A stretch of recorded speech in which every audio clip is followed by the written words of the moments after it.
brand awareness and brand loyalty. And keep in mind, brand awareness is on this basis or Grand Bay, for example. So economy, efficiency, and effectiveness. So this.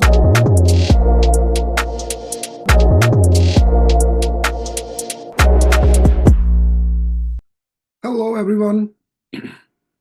Welcome to your Advanced Performance Management mock exam discussion for March 2025 exam. I hope you all have a wonderful day. So we are going to work on the mock exam that is already available in the ACCA practice platform. So I would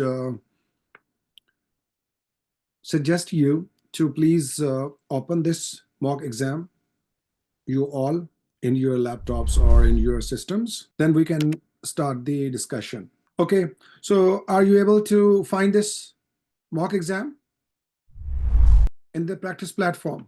All right. So we are starting with the question 1. Okay. Question is on the screen. Following exhibits available on the left-hand side of the screen provide information relevant to the question. Number 1, company information, the background and objectives of the company elite.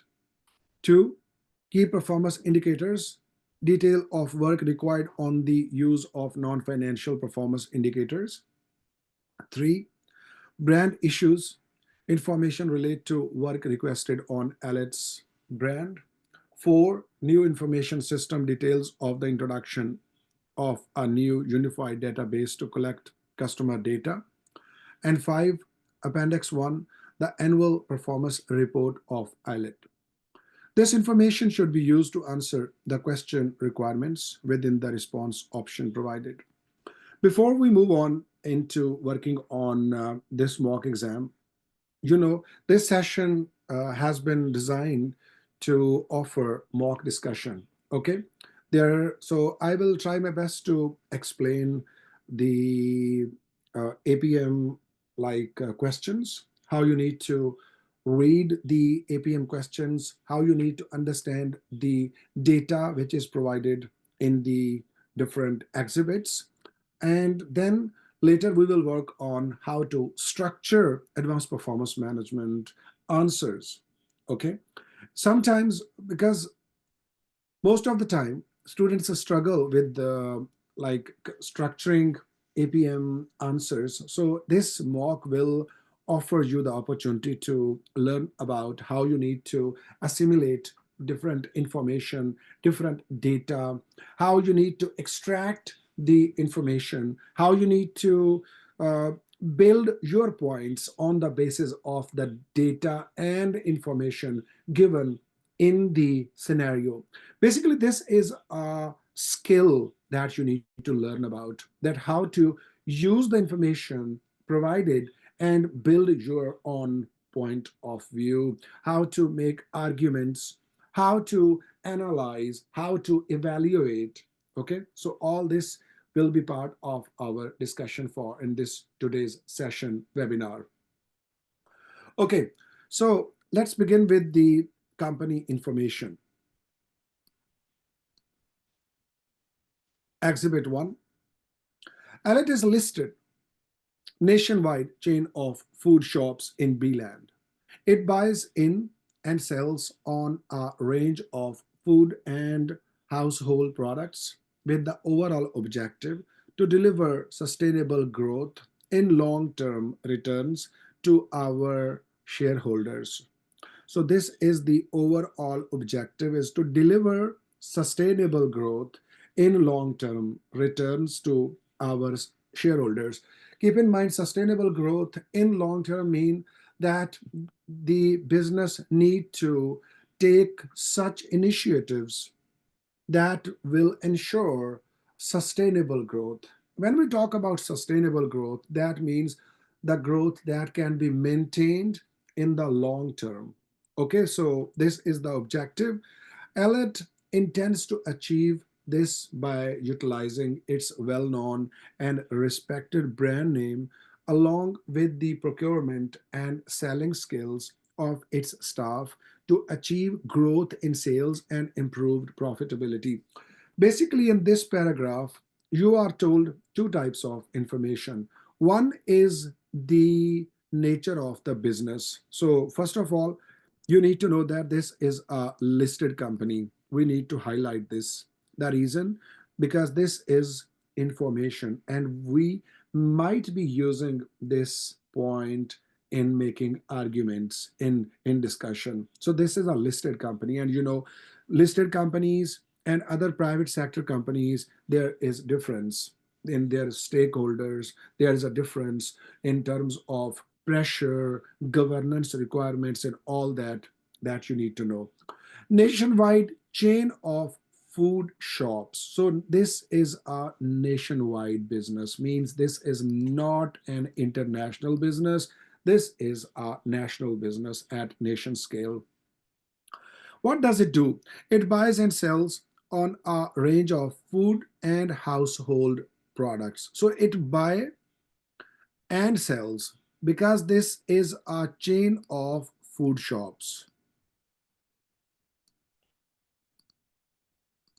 Okay, so this is a different type of business model that you need to understand. And why I emphasize a lot on this information, because when you are recommending different types of performance measures, when you are commenting on performance measurement systems, when you are suggesting, when you are analyzing, when you are communicating, you should know that there is no one size fit for all. Okay, so the nature of every business is different. The nature of operations of every business is different. The challenges that a business is facing would be different. The nature of markets, the nature of economic situation, you can link with the pestle factors in which a business is operating might be different. The risk that the business facing might be different. So that's why this is important to note this one. It buys and sells on a range of food and household products with the overall objective is this one. Overall objective is deliver sustainable growth. So we can break down this objective and its supportive strategies. Okay, so deliver sustainable growth in long-term returns in our to our stakeholder. This is important point to note down. Okay, the reason, because when you are evaluating performance measures, might be there is a question. So if there is a question related to evaluate existing performance measurement system, you need to make sure whether there are performance measures, whether there are KPIs that are linked with this growth, that are supporting this objective. So ILET intends to achieve this. This is called support strategies. Achieve this. This is called support strategies. So what are support strategies? Utilizing its well-known and respected brand name. So support strategy number one, that it wants to utilize its well-known and respected brand name along with procurement and selling skills of its staff. That is another strength. We can discuss in the context of SWOT, for example, strength, weaknesses, opportunities, and threats. So these are the strengths that can be its support strategies. Utilize its well-known and respected brand name. And then another strength is procurement and selling skill its staff has developed. So that is also a skill that it will be using to achieve its shareholders sustainable long-term growth returns, and to achieve growth in sales and improved profitability. So using these brand image and skills, it will enhance the sales and profitability. Islet has Islet has recently expanded its offering to customers by launching an online store to operate alongside its chain of shops. This, you can say, kind of market development. Okay, that it was Conventionally, it was selling the chain of shops. This is its conventional business model, but now it is launching online store as well. So this is a new development. Now, this is also important when you are evaluating performance of the organization. I hope you have gone through the annual reports of companies where they publish their financial information. And when they publish their financial information, they publish segment wise. Segment wise mean, for example, they would mention that how much were their in-store sales and how much were their online sales, because this is important to understand the success of the new strategy. Okay, so same goes here as well. When a business is selling and operating online and physical stores, so this is important that we need to measure the performance uh, separately for both segments, and also keep in mind that the performance measures would be different for the both different segments of the business. Okay, next, key performance indicators. The chief executive officer believed that IELTS current performance reporting lacks some important features. Here is the problem.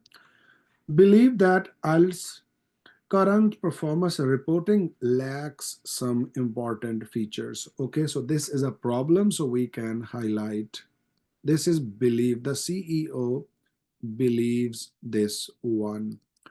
One of her friend who runs their own business commented that IELTS choice of KPIs, key performance indicators, seemed backward looking with too much focus on results and not enough on determinants. That's a very interesting point that has been mentioned here, that one of the friend of the CEO has commented that current choice of measures or current set of measures are backward looking and with too much focus on results and not enough on determinants.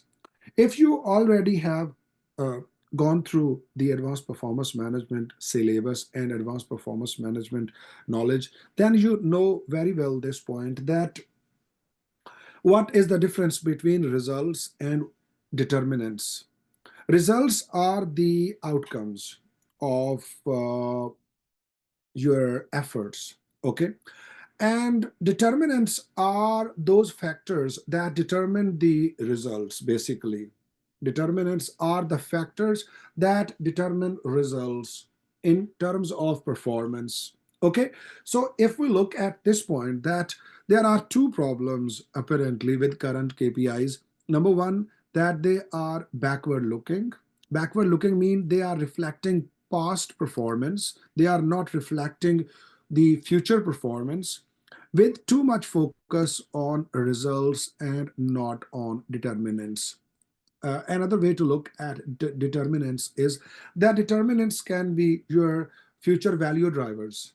And you might be thinking that what are future value drivers? Future value drivers can be, for example, quality enhancement programs, or future value drivers can be like skill development, product development, innovation, flexibility, customer satisfaction, customer service, okay, research and development, skill development, knowledge development, innovation. So all these are considered as the determinants of future performance. So this is a very interesting point here discussed in performance management, that any organization that has too much focus on uh, short term performance or has too much focus on financial performance, that might be having problems in the long term, because if there's a too much emphasis on financial results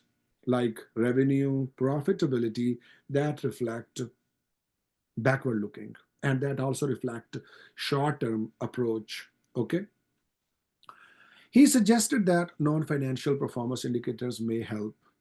The CEO was interested in this, and wants to make a presentation to the board on these topics. So CEO has got like influence from this, and CEO is now interested to discuss all this problem in the form of presentation to the board.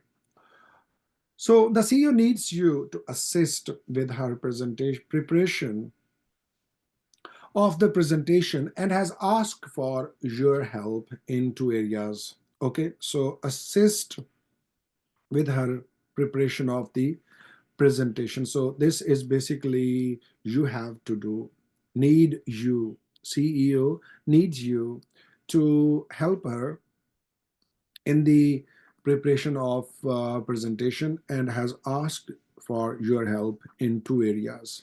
So basically these are the now requirements that your answer should be addressing this one.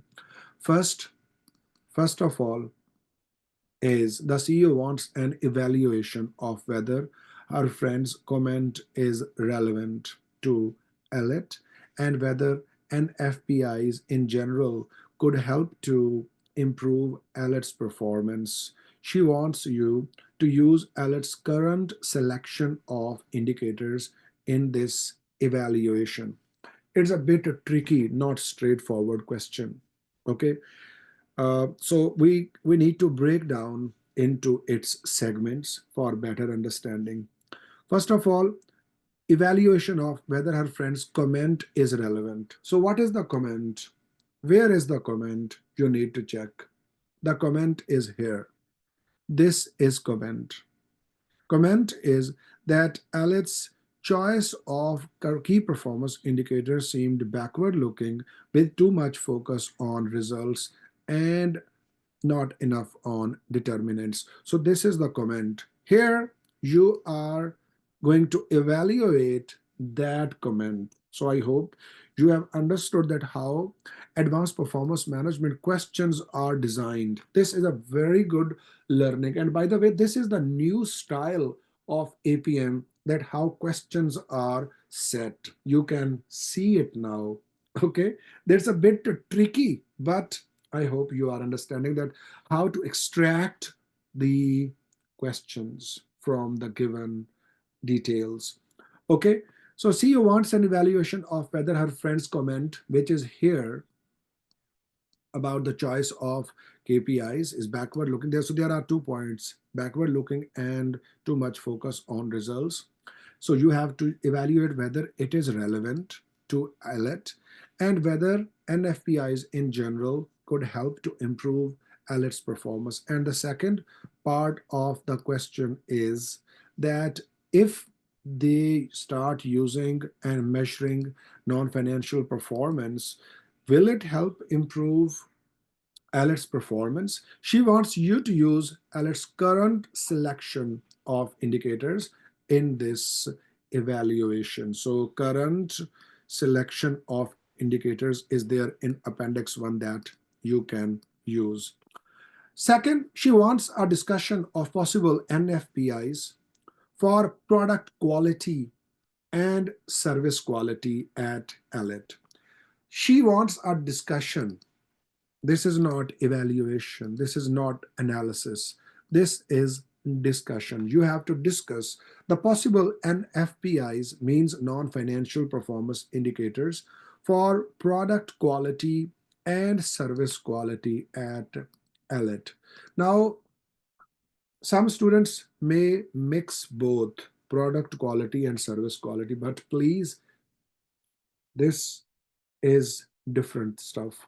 Product quality and service quality. Basically, the question clearly saying that you have to discuss both separately. Okay, you have to discuss product quality NFPIs, you have to discuss service quality NFPIs separately. I hope you understand this point.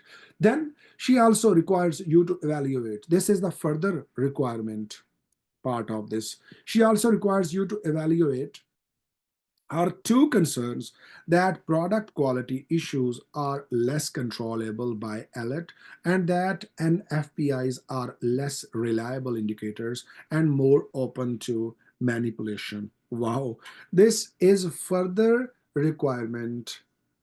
And keep in mind, the requirement has not ended yet.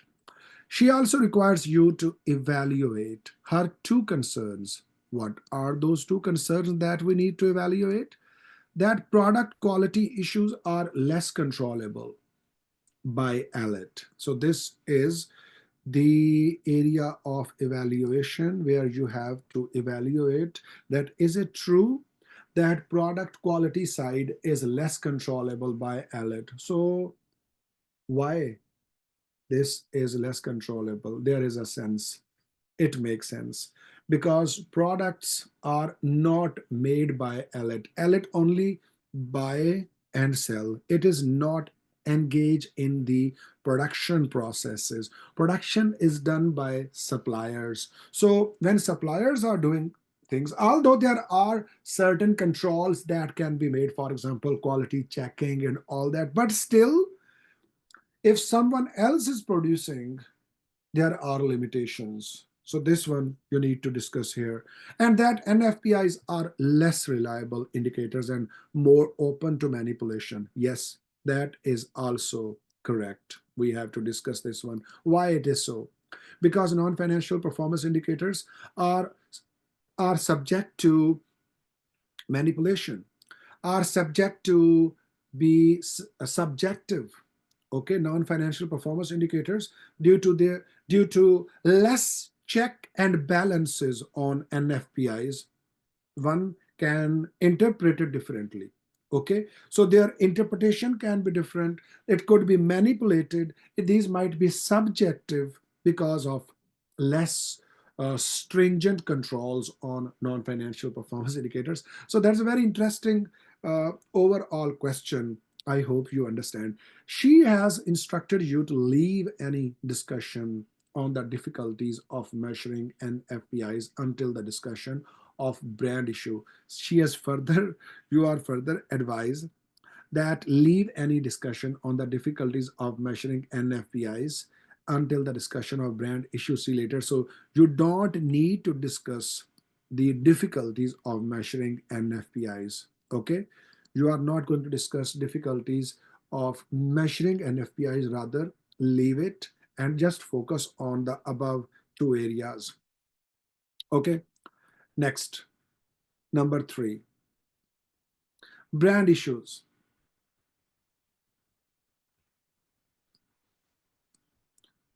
Alet's main marketing message, which expresses its brand, is best quality at comfortable prices. So, this is the main marketing message.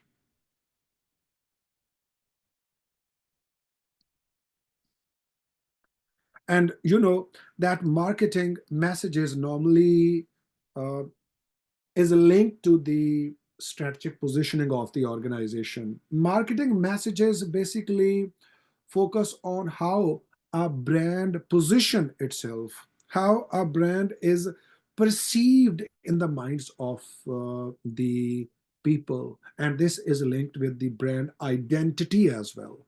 For example, if I ask you that, do you remember any ad or any ad that has left impression in your mind, or can you relate any ad that you find very funny, very interesting? So that means how the ad was designed by linking it with the market positioning of the business. So if you go through the ads of for example, BMW or Audi, for example, or you go through the ads from like Coca-Cola, for example, or Nike, for example, Adidas, for example, you will find that how these ads are designed by linking the message with the uh, business strategy of the organization. So the best quality at comfortable prices. This is the brand marketing message. Okay, best quality at comfortable prices, as Elit's brand is central to its strategy. Brand is central to its strategy. What is a strategy? And then brand, because brands are uh, raised on the basis of the strategy. So if you think around, if you look around, a brand that a business that is following differentiation strategy, their brand messages would be different. On the other side, if a business is following a low cost model, low cost, their brand strategy will be different. And but the point is that brand strategy should be linked with the business strategy. Otherwise, there will be confusion in the minds of the people, in the minds of the customers. Okay, so the simple point is that how you market your brand, it should be aligned with the business strategy, mean how you position in the market. Is this point clear? Very technical, but very important. Are you clear on this? That the brand strategy, the marketing strategy need to be aligned with the business or corporate strategy of the organization. Okay, great.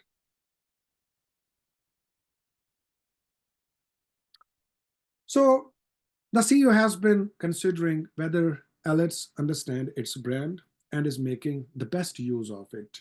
The CEO has been considering whether Alex understand its brand and is making the best use of it. So you have noticed, unfortunately, a lot of organizations, their people, their teams may not understand their brand positioning, okay, and how the brand is perceived by customers. So the point is that there must be alignment between brand strategy and business strategy of the organization. The CEO has asked you to explain how brand awareness and brand loyalty are linked, and then to evaluate suitable measures of brand awareness and brand loyalty for Alit. As part of this evaluation, you should discuss the problems of measuring these factors. So basically, this all is the requirement on which you are going to work. Let me break it down for easy understanding. The CEO has asked you to explain, first of all, explain.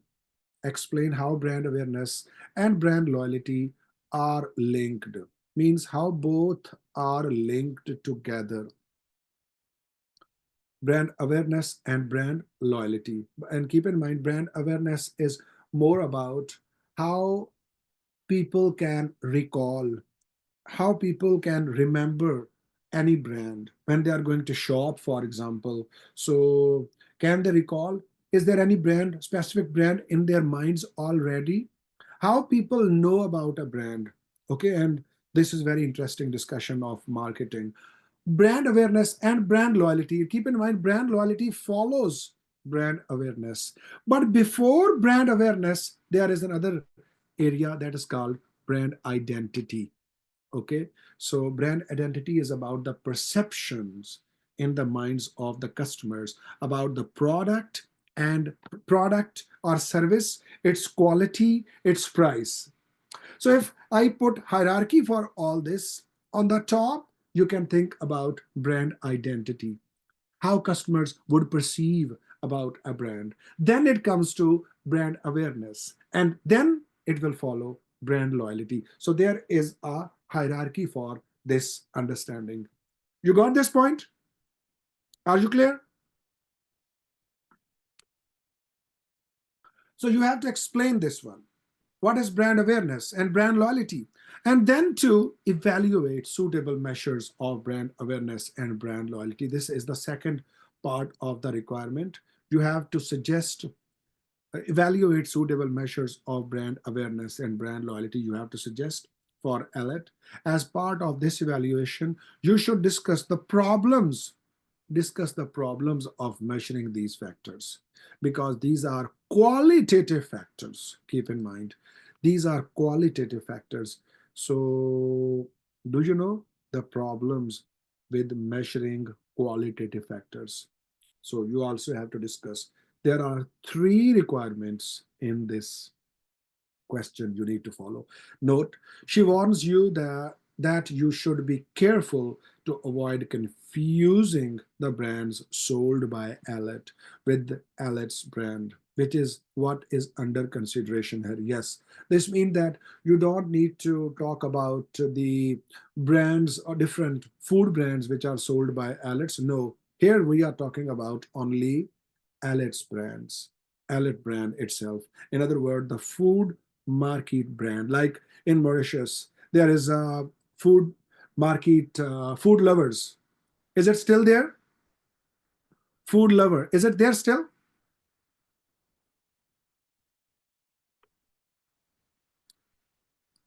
Hello? Food Lover Market. So you can relate all this scenario with that one. Next one. The CEO. Okay. I think one of the biggest outlet was at Bagatelle. And then it opened its outlets at other places as well. So Bagatelle one is still there, right? Because that's the main one.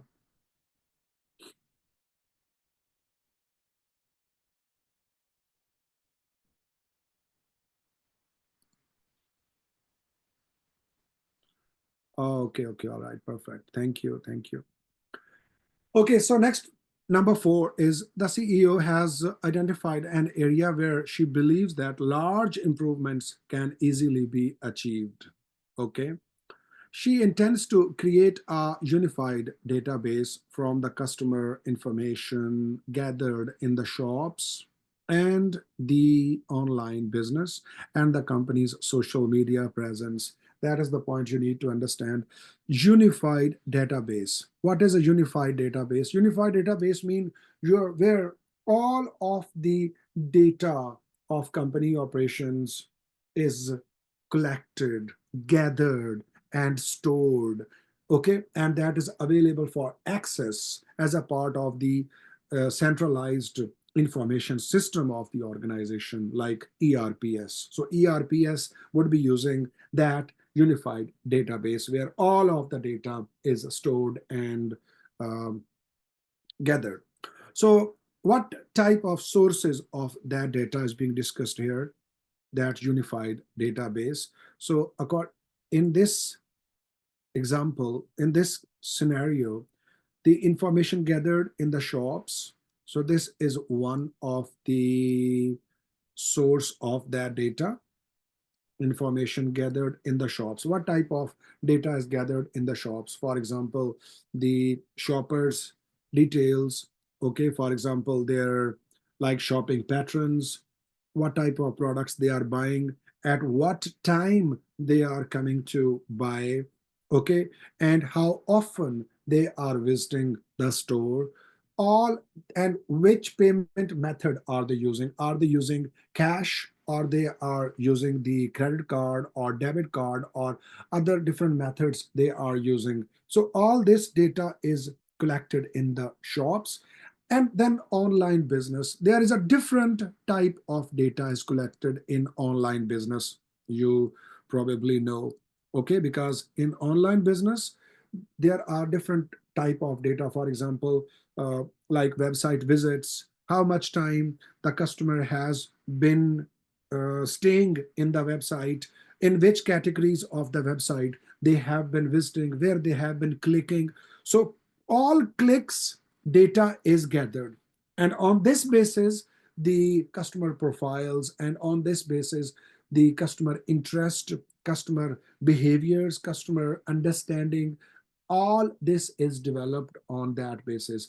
This also will explain that how easy it is for the customer to find what product they are looking for, whether the website is making it difficult to find what customer is looking for, or it is easier for the customer to find that product.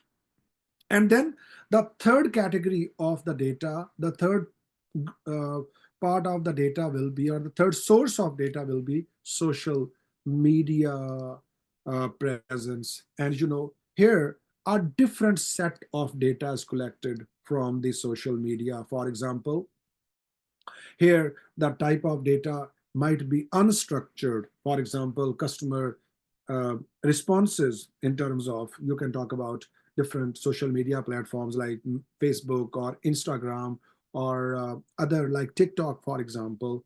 So how customers are responding to, the food lover market also has a website page, sorry, the Facebook page and Instagram page, where they advertise and they post about different recipes and different foods and etc. So how the customers would be responding to all that stuff?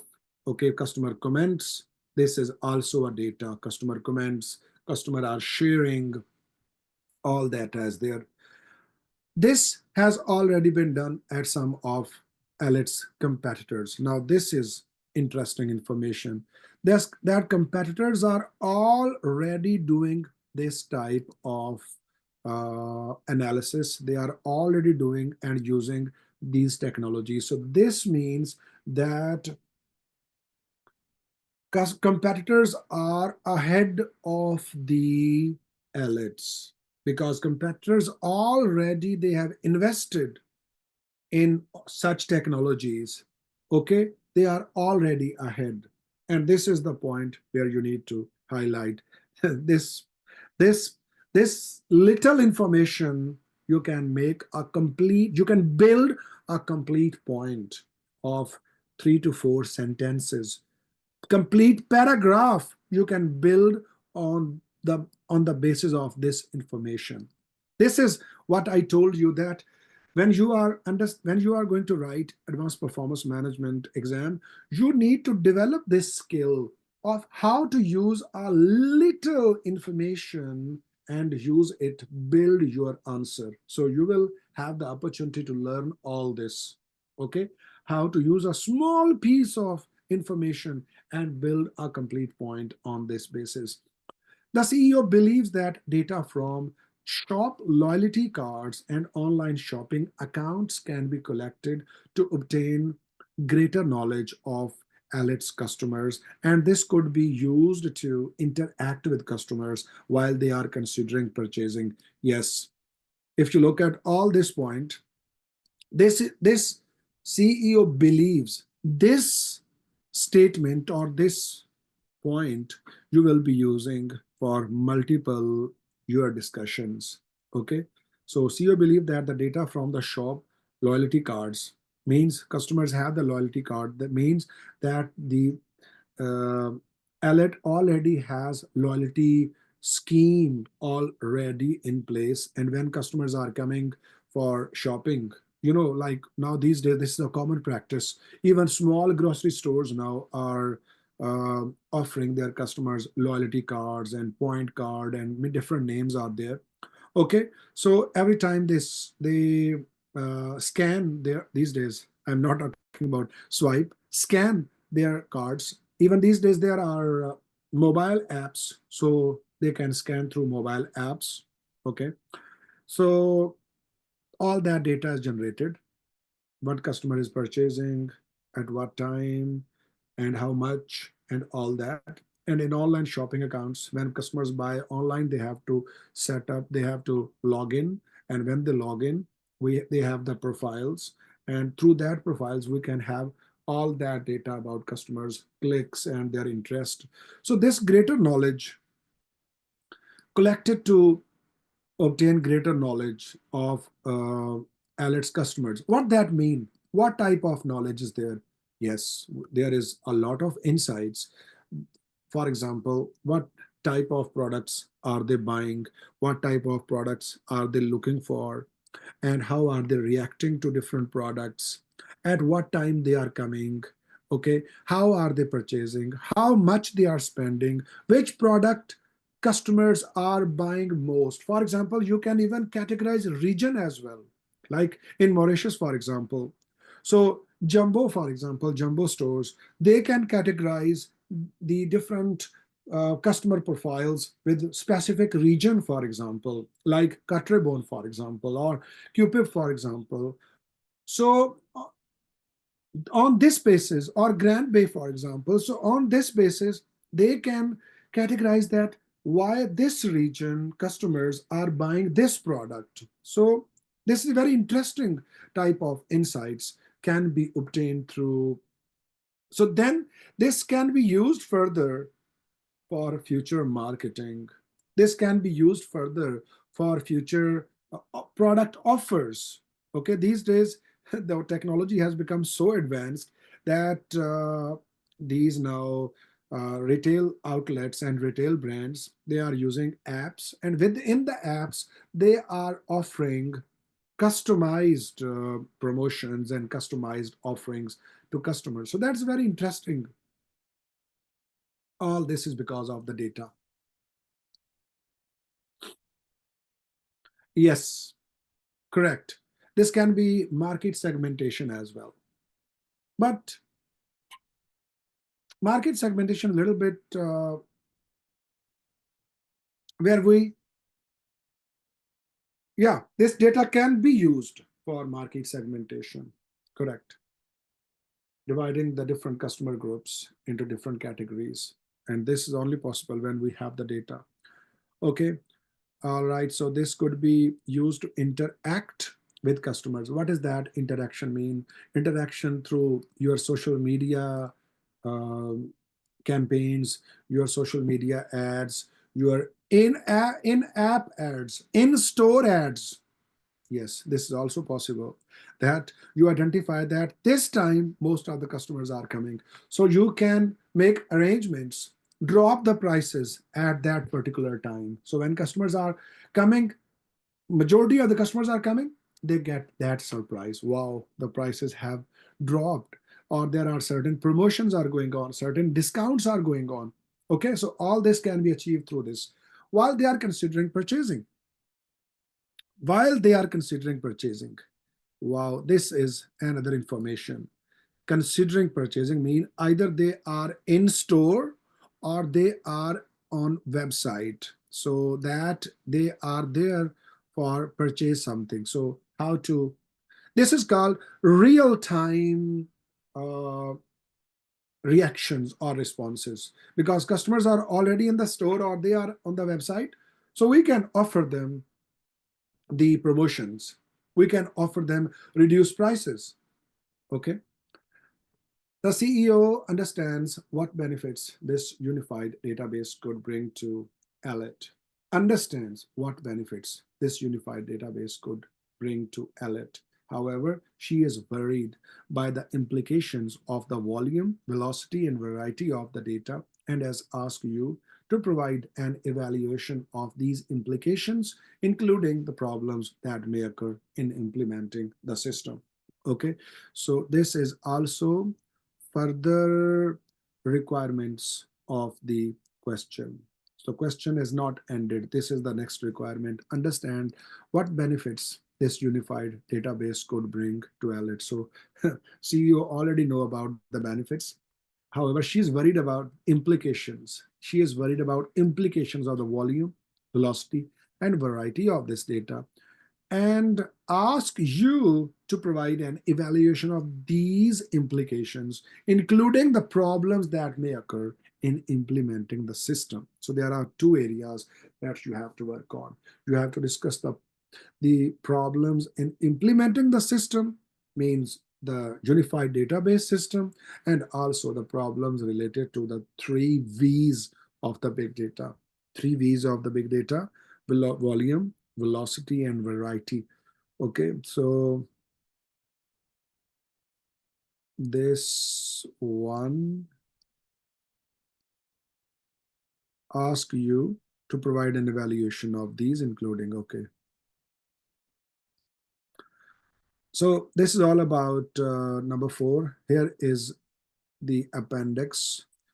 Appendix 1, Annual Performance Report for the year ended June 20 X5. There's a revenue for 2 years, 20, you can say 2025 and 2026, or 2015 or 2016, whatever. the way you want to read this data, or even 2005 and 2006 is because there's a standard practice in the accounting questions. Revenue, shops, under shops, there's a food segment, there's a household, and then there's a total. Then online, there is a food and household total. The total revenue is there. This is total revenue. Operating profit, shops, food, and household is their total. Online, food, and this is the operating profit total. Other cost, interest expense is there. Profit before tax is their income tax expense. And then profit for the year is this one. So that's a slight difference in the profit, a small decline. Other indicators, EPS is there, dividend per share is there, ROS is there, WACC is there, and that's it. Now we look at the question requirements. Question requirements now, it is 1st September 2025. Required, write a report to the CEO of Elliott to respond to her instructions for work on the following areas. Write a report to the CEO of Elliott to respond to her instructions for work on the following areas. So task 1 is about key performance indicators. That's it. 16 marks. There is no other detail. Simple say key performance indicators and nothing it. So here is the point. If you have not understood the question in detail, if you have not understood all the little details of the requirements, okay, there is risk you may not respond. You may not, your answer may not cover that part, also losing marks.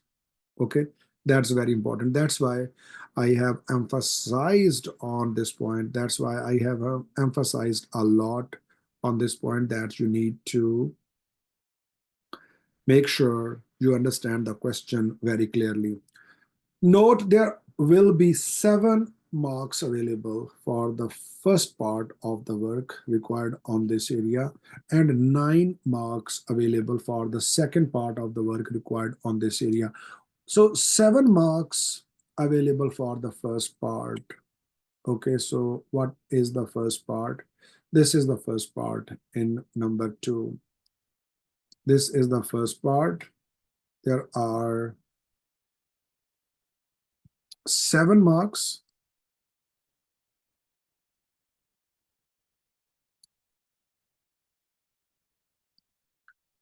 And 9 marks are there for second part. Okay, number 2 requirement is about brand issues. There are 12 marks. Brand issues requirement is here. And then the third is about new information system. There are 12 marks. And this 12 marks is about all this you have to respond. Okay.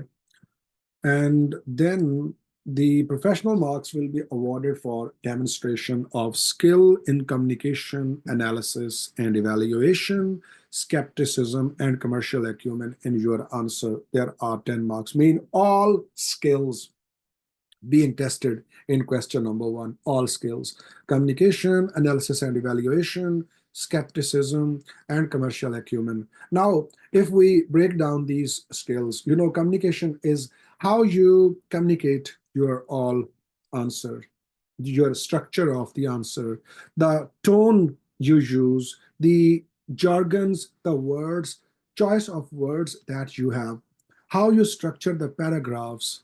All this is part of the communication. And communication is also how you connect different components. Okay, how you connect different parts of your answer. Is there a connection between all your paragraphs, or every paragraph tells a different story? That is about communication. Okay, so that's why your answer should be more organized. Whatever point you are mentioning should be clearly communicated. Clear, there should not be any confusion. Whatever you are saying should be clearly communicated. So this is about communication. Analysis and evaluation is the use of the verbs, by the way. The evaluation mean analyze is about how you use existing information and how you analyze that data for your answer. Evaluation is about you have to find out the suitability of the ideas, suitability of the recommendations, suitability of the approaches, suitability of the methods, measures which you are going to evaluate. Skepticism is about questioning the existing information. Skepticism is about probing and questioning what is presented to you. Means instead of using all the information as it is, rather you question their validity, their accuracy. Especially, we will be discussing about big data and we will be discussing about volume, velocity, and variety of the data. So here comes skepticism, okay, because not all data is relevant, not all data is correct, not all data is up to date. That it is possible that there would be inaccurate data. There is possible that that data might be fabricated. It is possible that data might be outdated. So all this is part of your evaluation and skepticism. And then the commercial acumen comes, where the art of building from a small information. You are told a small information and you build a complete section on that basis within the context. This is called commercial acumen. And commercial acumen requires you have a broader and wider understanding of the business, economic, and markets and industries, and how businesses and companies respond to the shifting landscape. So all this basically helps you develop the commercial acumen. Okay, so it is also here commercial acumen, like how you build your analysis, how you build your information. Okay, so this is all about question number one. I hope you have understood. In this 1 hour, I have tried my best to explain how you need to read this 50 marks question one, and there's a good learning for you.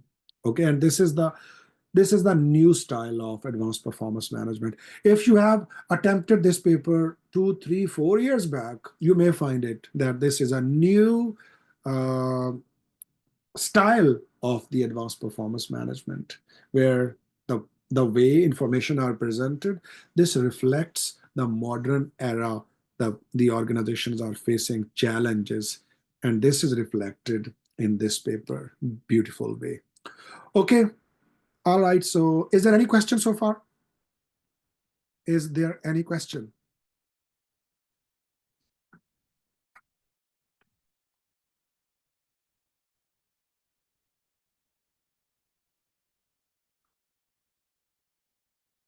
Okay, let's move on to next question. Section B. This section of the exam contains 2 questions. Each question is worth 25 marks and is compulsory. This exam section is worth 50 marks in total. Important, in your live exam, you should indicate which requirements each of your response relate to, so that this is clear for markers. Yes, that's very important, that when you are writing your answer, you should specifically mention that which answer belongs to which task. Sometimes students mix, or they would confuse their answer. So it might be difficult for the marker to allocate marks.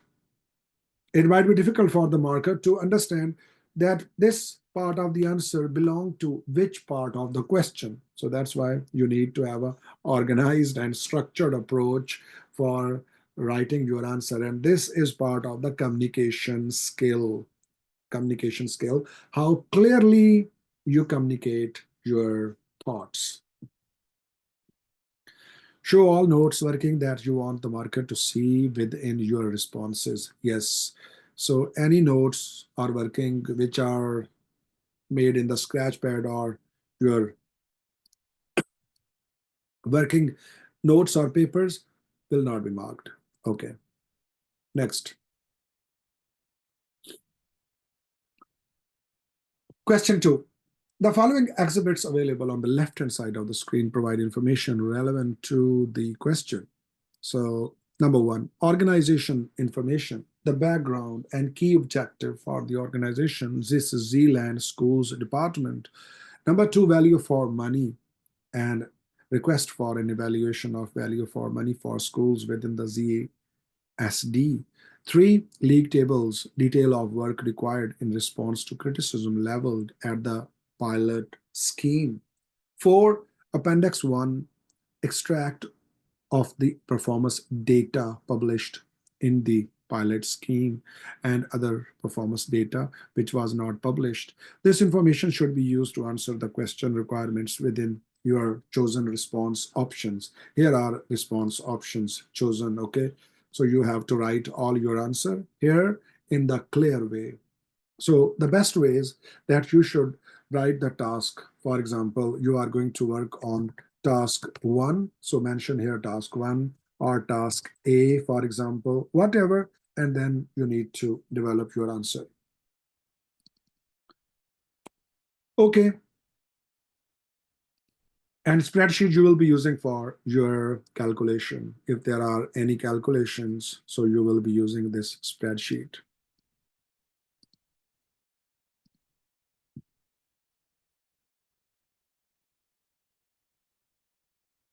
Here is exhibit 1.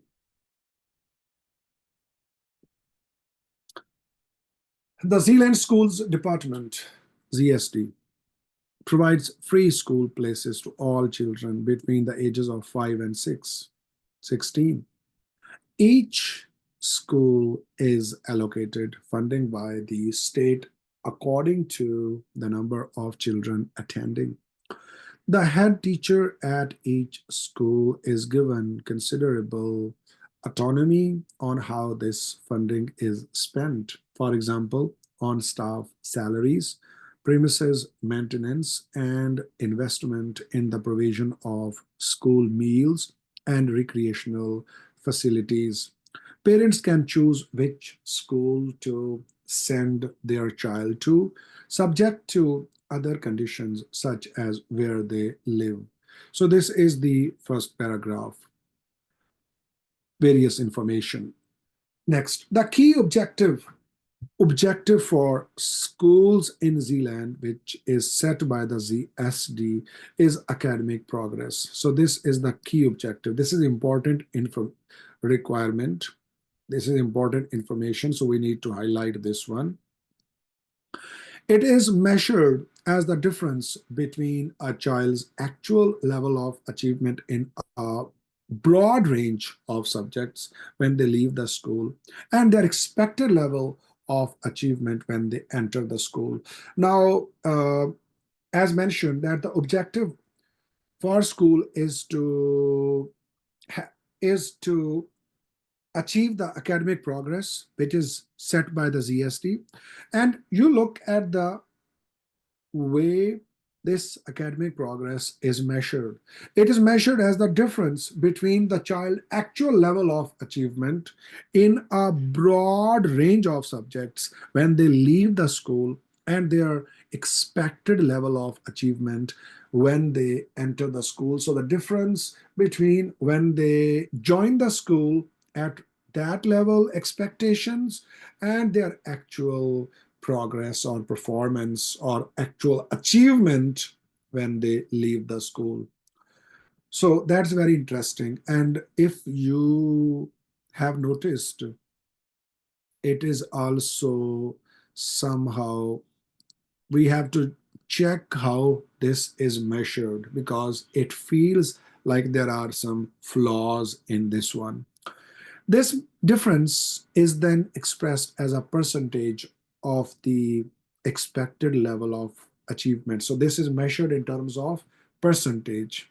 Percentage expressed as a percentage of expected level of achievement, the difference between actual and expected.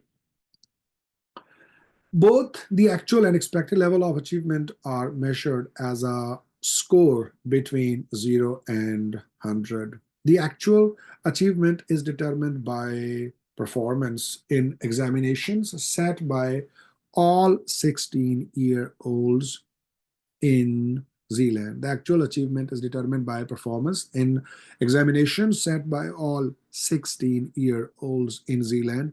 The expected achievement is estimated by teachers when a child enters the school using records obtained from the child's previous school and is subject to the head teacher's approval. So here is somehow you can see this has flaw, means how a person would set the expected achievement in performance when a child enters the school. So how the teachers would be estimating the achievement of that child. Okay, this is subject to discussion. Next, value for money. The ZSD has recently completed a small-scale pilot scheme where a narrow range of performance data for some schools for 11 to 16-year-olds has been published online. An extract showing performance data for School 1 and School 2 is shown in Appendix 1. It is now proposed to roll out a scheme for the publication of league tables containing the same performance data as the pilot scheme, which focuses on the assessment of children academic progress for all schools for this age group. Unlike in the pilot scheme, the league tables will include a numerical ranking for every school so that its performance can be compared to other schools. Okay. And by the way, this method of league table is commonly used in UK, where different schools, colleges, even universities are ranked on this basis on a set of performance measures. You can find it online. Unlike the pilot scheme, the league tables will include a numerical ranking for every school so that its performance can be compared to other schools.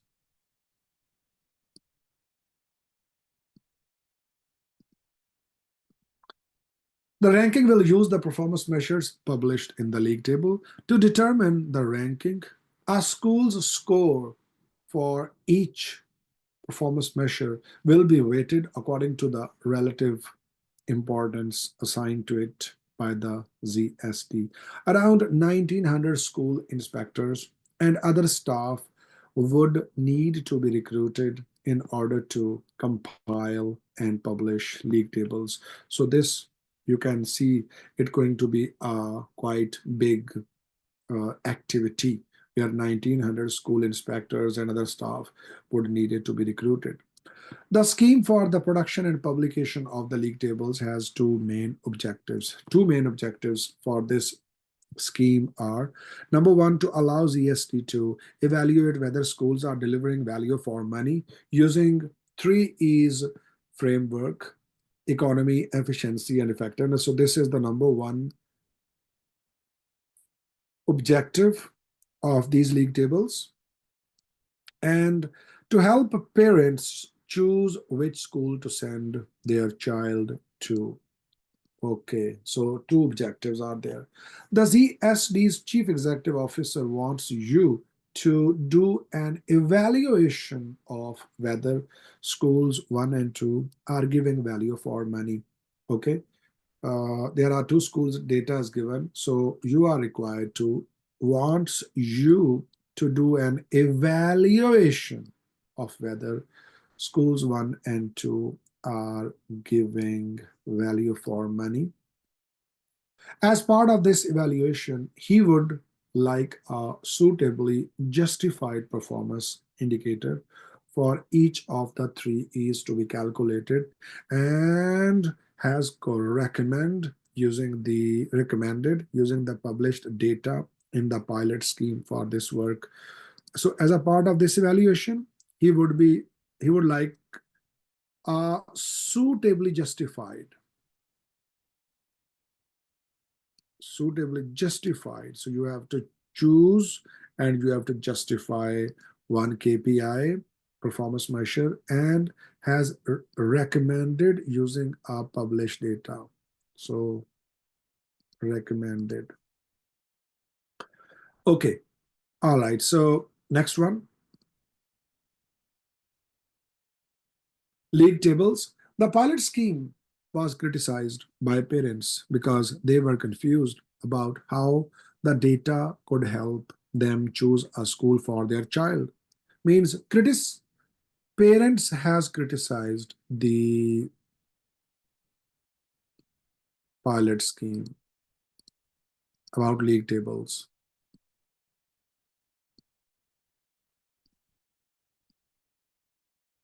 and how the data could help them choose a school for their child. The scheme was also unpopular with teachers. Despite the scheme only being a small scale pilot, head teachers of schools which consistently performed below the national average have been removed from their positions. That is the point. So it remains unpopular among teachers, and you can see the actions that has been taken, that those schools that has performed below the national average, their head teachers has been removed from their position, and funding for underperforming schools has also been reduced. Mean those schools that has performed lower than the national average, their funding has, they were considered as underperforming. Those who have performed lower than the national average, and their funding has been reduced. So now there is a good idea.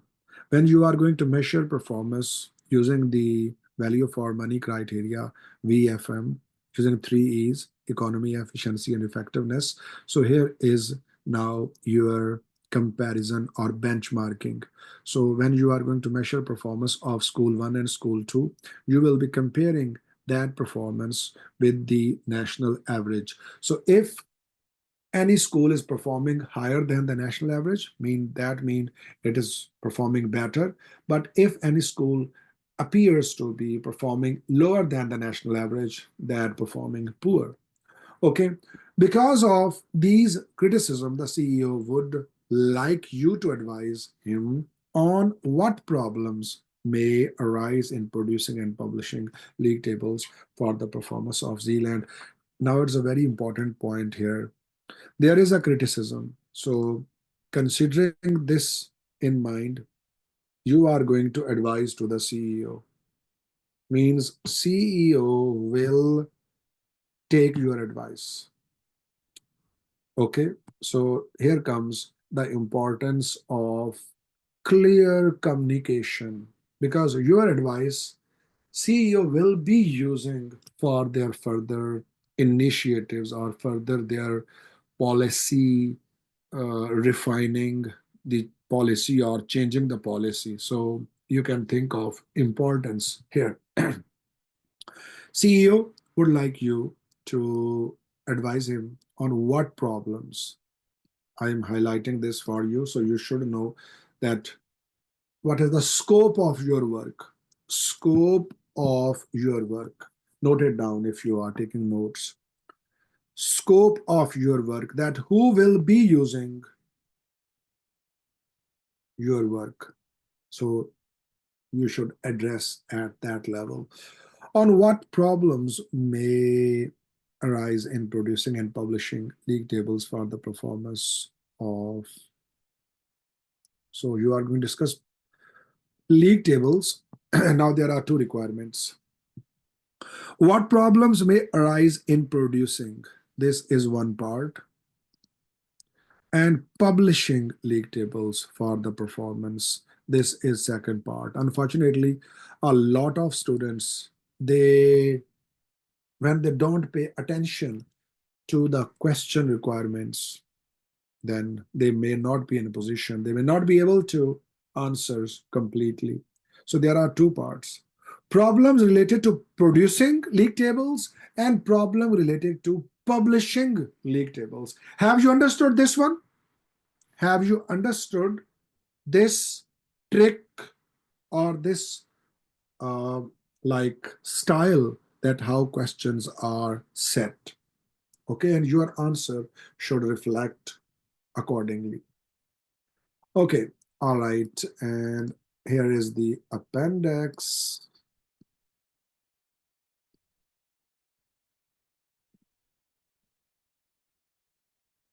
Extract of performance data published in the pilot scheme. So here is the extract. School 1, School 2, and then there's a national average. The number of children, you can see School 1, School 2, Note 1, Note 2. Like most schools in Zealand, Schools 1 also aims to provide young people with academic skills and qualification. They need to enter employment or continue their studies beyond the age of 16.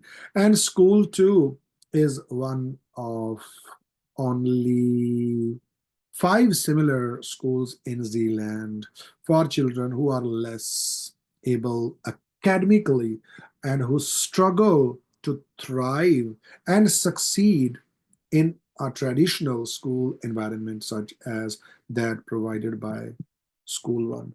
So I have a question here. Before we go into the data details, do you think both schools are same? Or do you think both schools are serving same purpose? Hello? Do you think both schools are serving same purpose?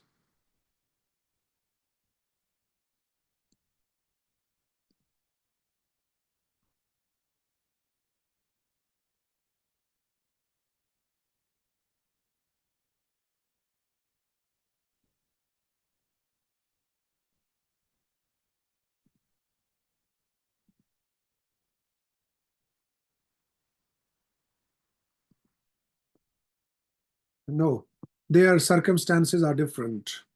One is kind of regular school, the other one is a specific, customized focus.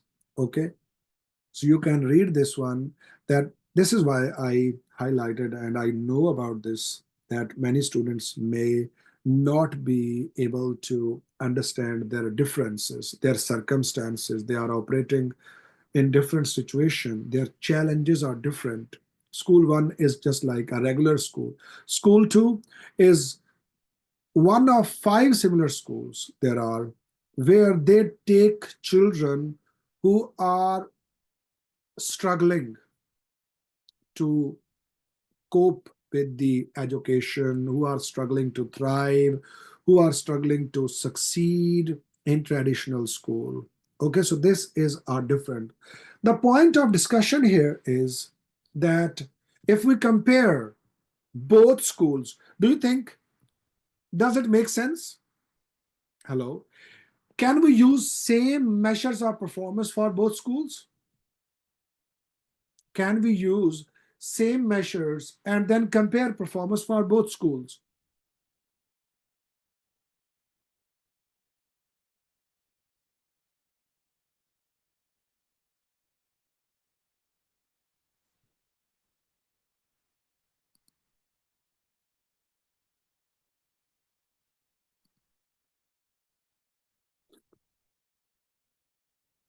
Okay, so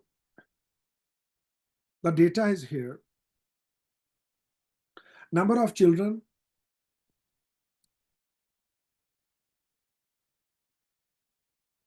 Number of children, school 1, 576, school 200. National average is 480. Number of teachers, 18, 20. National average is 15. Average teacher annual salary, 84,000, and national average is 76,000. Teachers average hours worked per week, note 4. So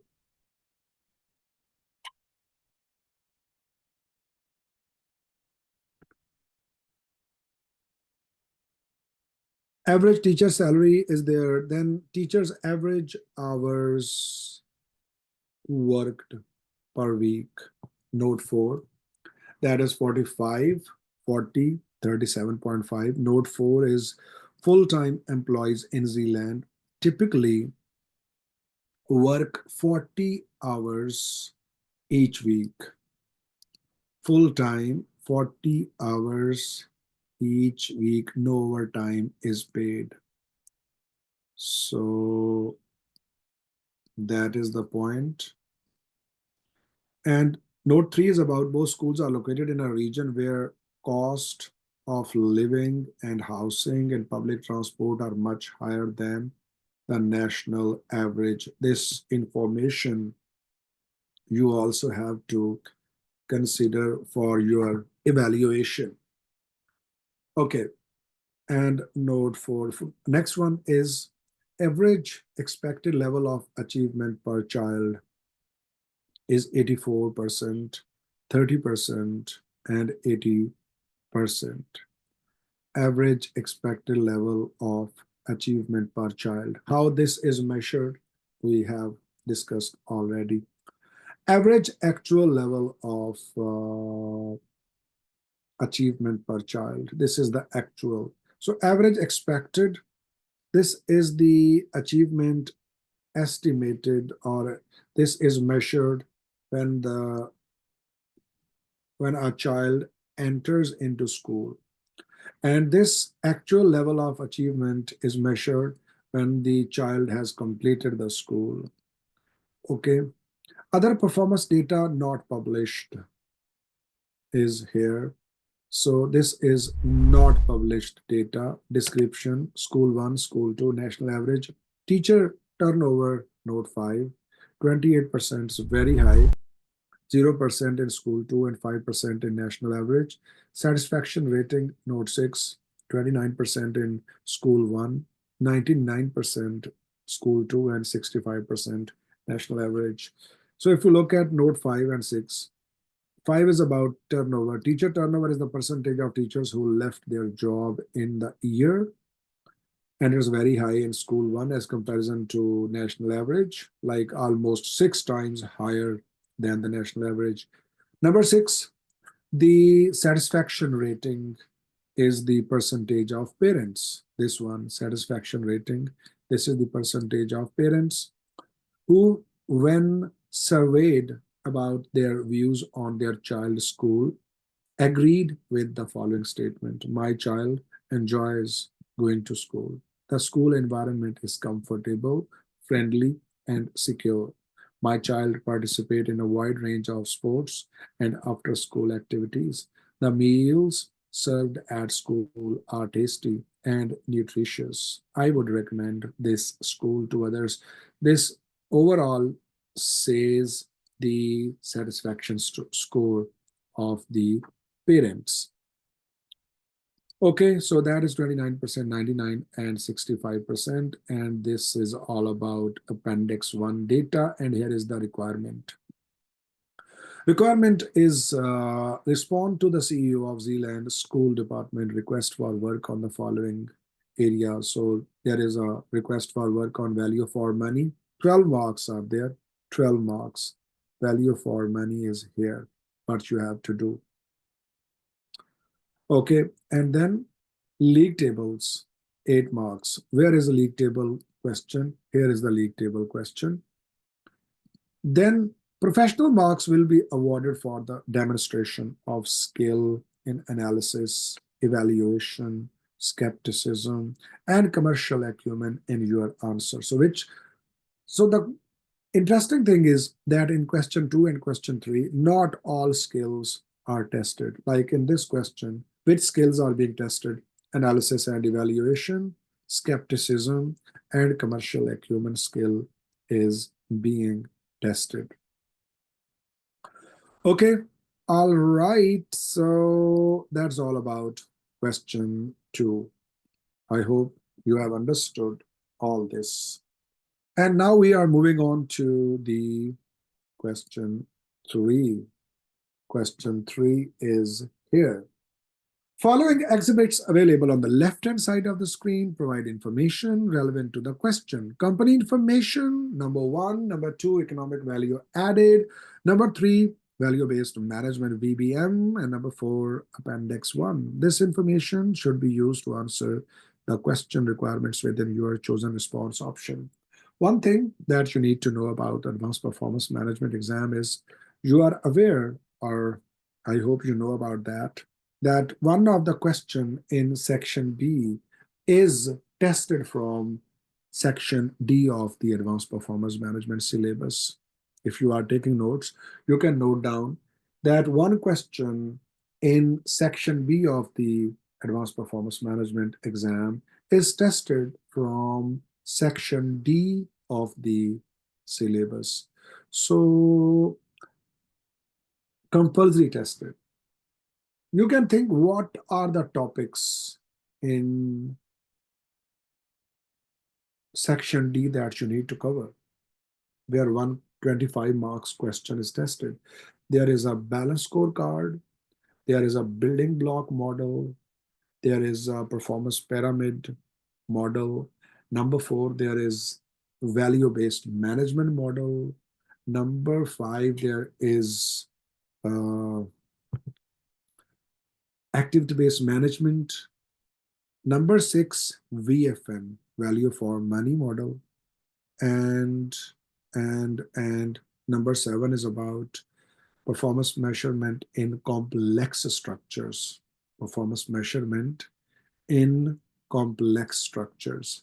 So these 6-7 topics should be on your fingertips, and your 25 marks are assured.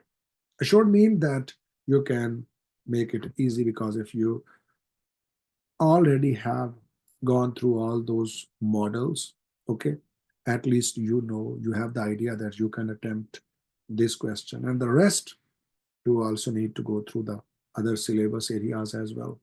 And you might have noticed now these days, increasingly there are questions tested on information system topic. The reason, because technology and information systems are now at the core, at the center of any business strategy.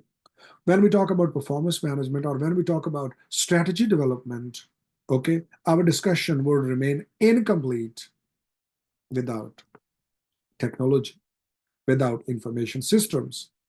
Okay, so you can expect questions in every exam, directly or indirectly, related to the information systems, related to performance reporting, related to like other topics from the like data, for example, and all that.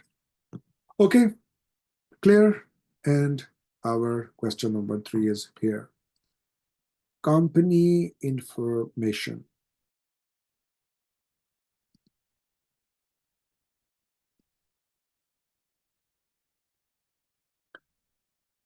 So the company is Laffield. Laffield, a large company listed on the Greenland Stock Exchange. Yes, this is a listed company on Greenland Stock Exchange, owns several well-known businesses in the retail sector. Okay, it owns several well-known businesses on retail sector. The objective of Laffield is to maximize shareholders' wealth. All right, this is objective, and it owns several well-known businesses. The board of directors of Laffield is awarded a large annual bonus for meeting targets on earning per share set by the shareholders. Okay, so currently their main performance measure is EPS. Around this measure, the board is rewarded by achieving those targets set by shareholders. The board believes that as a capital intensive business, that is the point. Capital intensive business. Why it is a capital intensive business? Because it deals in retail sector. So you can think of retail investments like the large stores, and then a lot of inventory and other different equipment that you will need. So capital intensive business. Return on capital employed, ROCE, is the most appropriate basis on which to appraise divisional performance. So at the top level, the EPS is used as a measure of performance, but for the divisions, ROCE is considered most appropriate.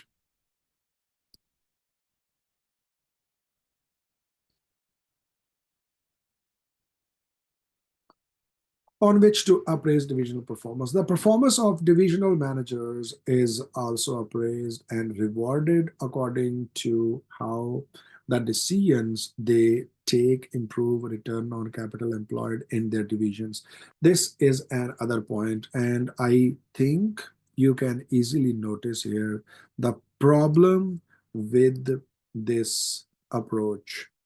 The performance of divisional managers is also appraised and rewarded according to how the decisions they take that improve return on capital employed. So means the focus of divisional managers is to how to maximize return on capital employed. And if you know about ROCE, you know very well the problems, the issues related to ROCE. 3 years ago, Laffield, which has a long established strategy of acquiring new retail businesses, that is also an information and you cannot ignore. Long established strategy of acquiring new retail businesses and disposing of underperforming ones. That's very interesting information that you need to note down, that they have a strategy, long established strategy. They acquire new businesses and dispose of, sell off underperforming ones. Diversified by acquiring two distribution businesses, blue and green. So they have diversified into two new businesses, which are blue and green, acquiring. So they have acquired this one. These two businesses operate as autonomous divisions, and their recent performance has been poor. Autonomous division. What are autonomous divisions? Autonomous division mean those divisions that operate without interference of head office. Mean head office would set their targets and let them operate in their own way. Okay, this is part of autonomy. And their recent performance has been poor. All right. Okay. Recent performance has been poor. Blue operates a fleet of refrigerated vehicles distributing chilled foods to supermarkets in G-Land. So this is their business model, that they operate a fleet of refrigerated vehicles. Okay, this is their core business. It has extensive temperature-controlled facilities at its distribution hub for food to be safely stored prior to delivery. These old and unreliable facilities do not comply with stringent food safety regulations due to be introduced in G-Land in 2026. And that divisional managers have been reluctant to update them due to high cost of doing so. Here comes the problem. There are not one problem. There are many problems linked to each other. Okay, so first Problem is that those facilities have become now old, outdated, and unreliable, and not comply with stringent safety regulation, which is being introduced in 2026. That is like something big problem. Other problem is that divisional managers have been reluctant. This problem is also associated with this problem that managers, the divisional managers or the divisional managers at Blue Division, they have not invested or they have not made sufficient investments into new facilities and in order to comply with the new safety regulation. And why they have not done? Because of high cost of doing so. This high cost of doing so can also be related to some other problems. And this problem is the rose. Okay, this problem is the rose discussed here. Recently, several consumers became seriously ill after eating food which was stored at the incorrect temperature at one of Blue's warehouses. So this is now next problem. As I told you that several problems are there now, and those problems are linked with each other, which was stored at the incorrect temperatures at one of Blue's warehouses. The resulting adverse publicity led to a significant fall in Lafield's share price, okay, and a large reduction of revenue. Why large reduction in revenue and market share? Because there would be, you can expect a lot of product recalls, a lot of buyback, okay, a lot of product returns. So you can, what you can expect. So this is linked operational performance and strategic performance, all divisional performance, operational performance, all can be linked together. And a large reduction in revenue and market share for Blue as several major customers moved to their distribution companies. All right, so another loss that many retail customers, because this is a B2B business, B2B, so many retail companies, they moved on to other distribution companies with more reliable logistics. Green operates a fleet of electrically powered vans delivering groceries ordered online directly to the homes of environmentally conscious consumers. So this is the green division. Recently, a large supermarket chain, previously Green's biggest customer, acquired its own fleet of electric delivery vehicles, and as a result, Green's revenue fell by 30%. Okay, so this is the other side of the story. This is a different story of performance problem at Green.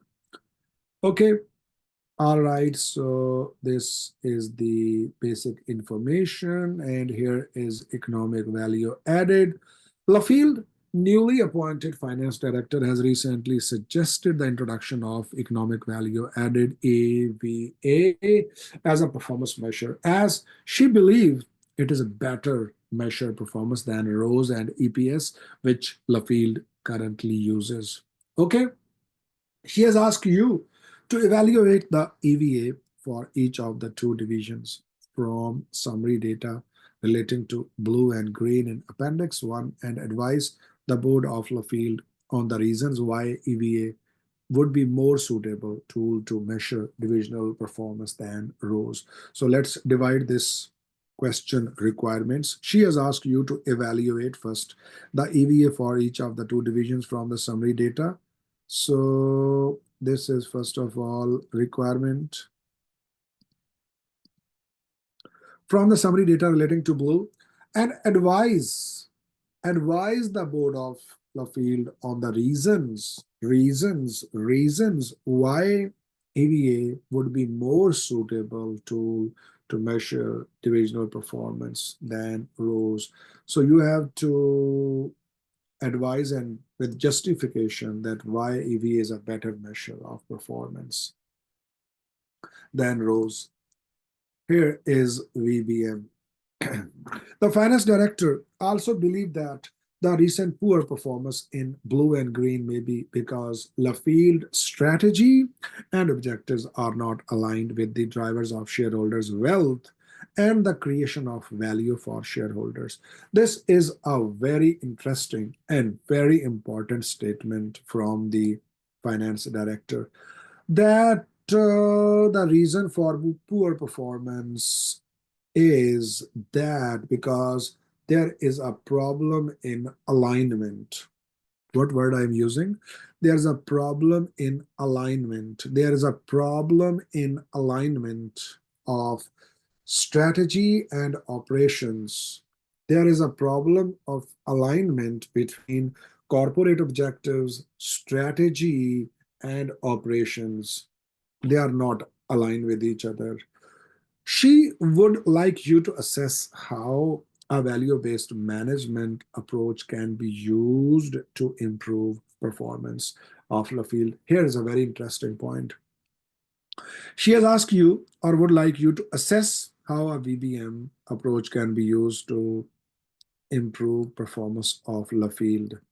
And do you know, when you are going to discuss VBM, your discussion will be based on current performance management issues.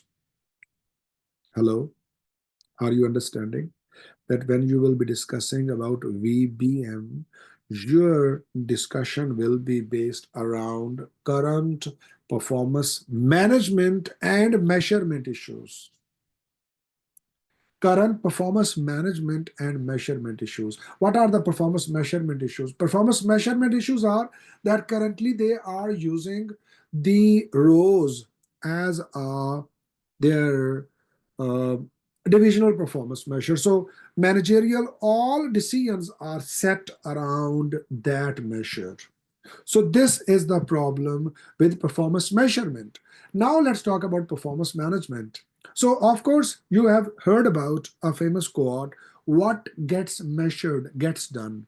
What we are measuring, that we will manage. Okay, so what we are measuring, our focus of management will also based around those measures.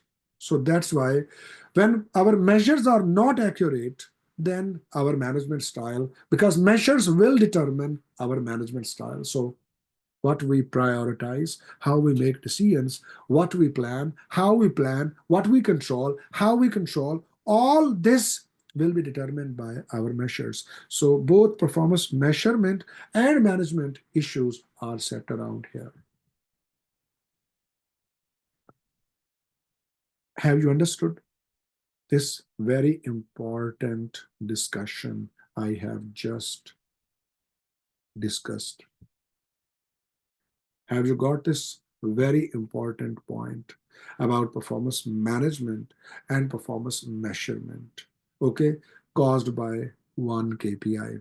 And now the same approach will be changed when VBM is used, because value-based management will be using the EVA as a single measure of performance. So when EVA is used under VBM approach, all these problems can be sorted out. Okay, because when a single measure is used at all levels of the organization, so EVA and VBM can help this company to align its shareholders' long-term wealth maximization objective with its strategy, with its strategic performance management, and its operation performance as well. I mean, all level of the organization will be aligned. So when they are aligned, they will make decisions which are long term.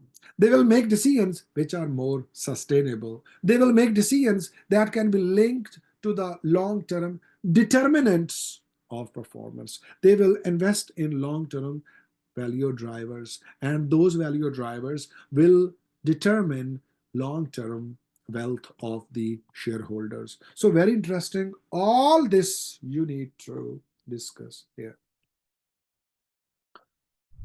Okay, here is Appendix 1. Appendix 1 is your summary financial data for the year to 30th June 2025. Okay, so income statement is there. Blue, green, notes are there. Revenue, advertising, note 1. Then the accounting depreciation for non-current assets, that is there. Non-current, non-recurring, non-cash expenses are there. Other operating cost is there. Okay, all right. And profit before interest and tax is there. Interest is there. Tax is there. Note number 3, net profit is there. Statement of financial position, explain capital employed at the start of the period 500 and 299. You know that we use start of the period capital employed for EVA. We do not use end of the period of current year. No, rather we use last year end of period capital employed. That would become current year opening capital employed that we use in our analysis.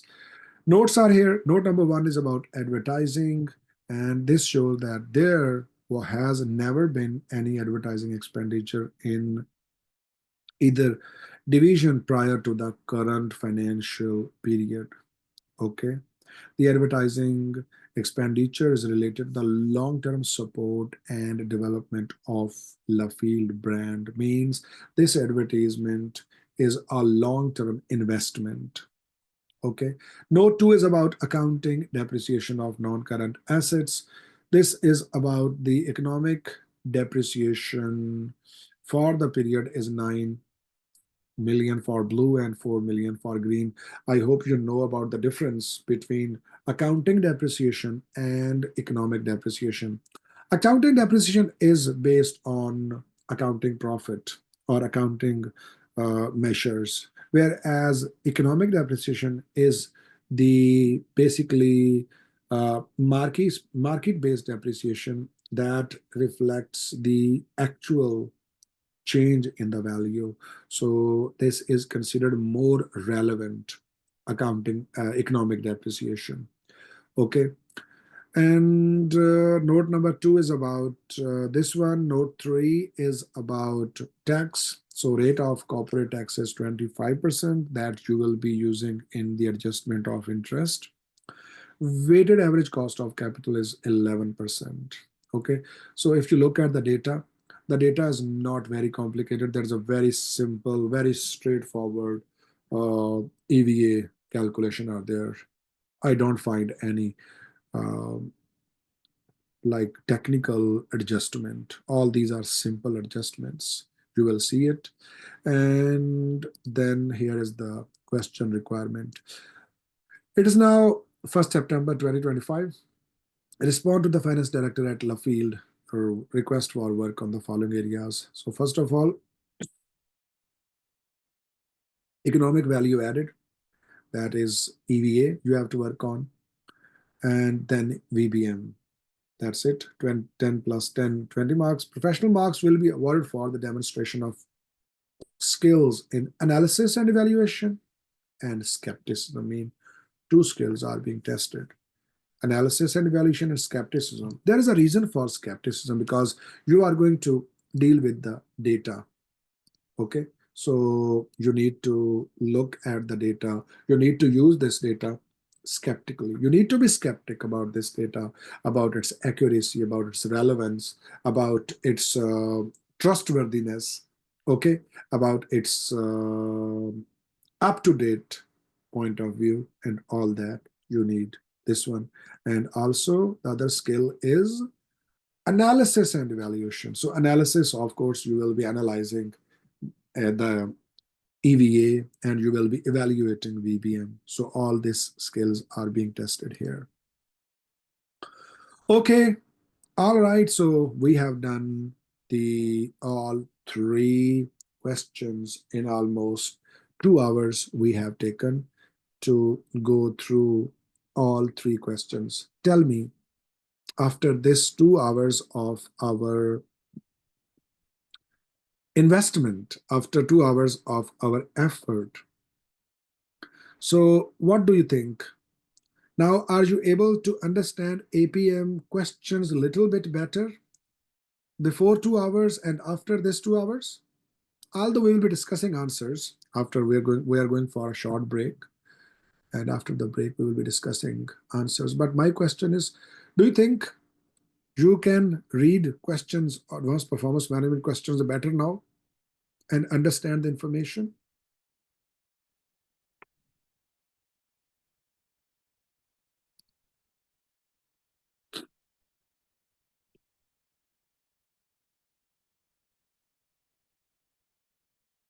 Basically, this is APM. This is a mock, means this reflect the latest exam style. This reflect the latest exam pattern and the way information are presented, the way questions are asked.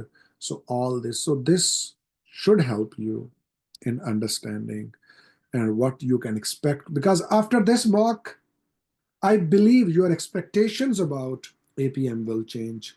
Your mind is now better prepared to uh, tackle APM questions. Your mind is better prepared. Now you know that, hey, how information are presented, how questions are set, how requirements are asked.